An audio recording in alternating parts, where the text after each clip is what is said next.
Stop ranting. Victoria in Virginia, you're on the air. Hi, Alex. I have two quick things for you. One, I have a relative that works in a medical profession in the state of North Dakota, and she said that on Friday some people came into the hospital and offered the H1N1 swine flu shot to the nurses there, and everyone took it except a few people, and of course she didn't take it because I told her what I heard on the show. So she said immediately 2 of the nurses had very negative reactions. Both of them lost most of the mobility in the arm that they had the shot in, and then one of them broke out in a red rash and everything and was in a lot of pain. And there probably won't be any having kids for them either.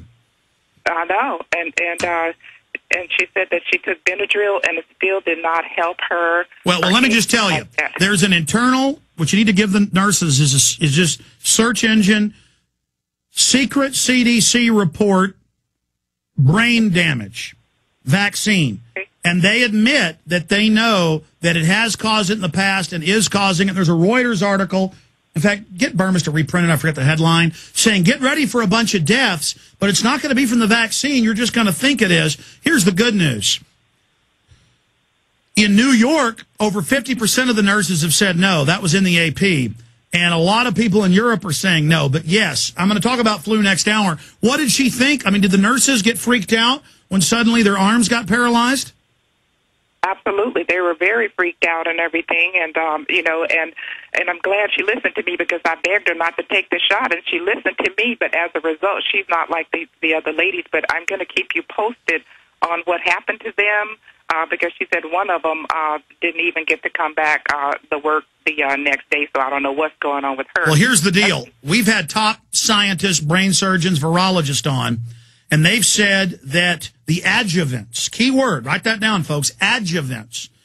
They put record squalene adjuvant that makes your body have an autoimmune response so that they can use less of the attenuated flu virus, the H1N1.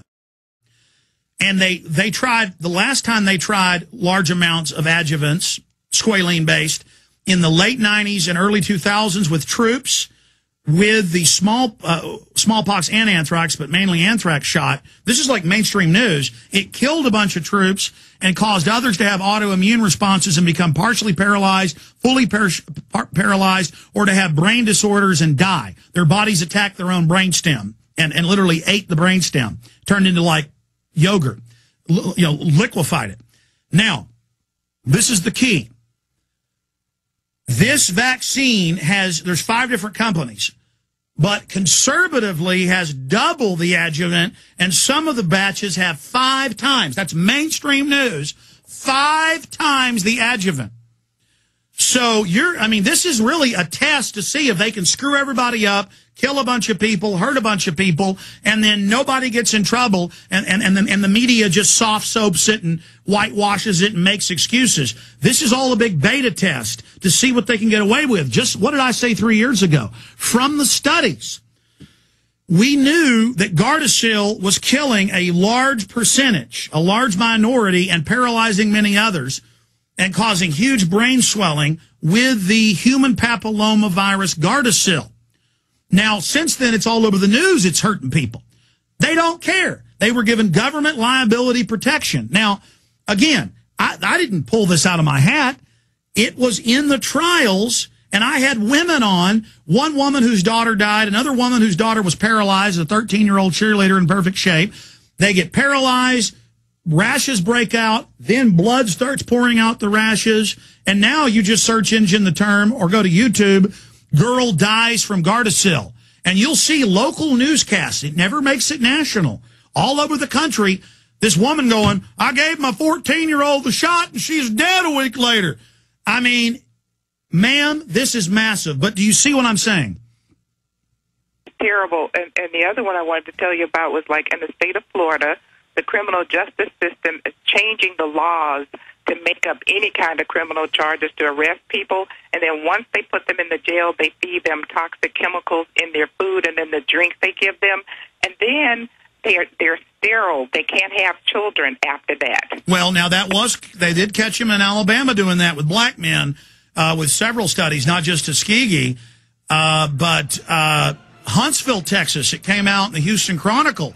The jail guards finally complained because the bioweapons they were testing on the people in Huntsville got into the guards and then into Huntsville in East Texas. So, yes, ma'am. Look, they're in Newsweek saying kill old people. And then when we say, hey, the health plan wants to keep care from old people, they call us conspiracy theorists. But then out of the same side of their mouth, these control freak eugenicists posing as leftists say, let's get rid of Grandma, the case for killing Granny, with an image of a plug pulled out of the wall. Ladies and gentlemen, I've got his textbook. I've got the government handbook, Eco-Science. It's all in here. I've read most of the 1,100 pages. I can't read his other 10 books. They're doing this to us. But it's so dastardly, the average person can't believe this is actually happening. Wake up, folks. It's real.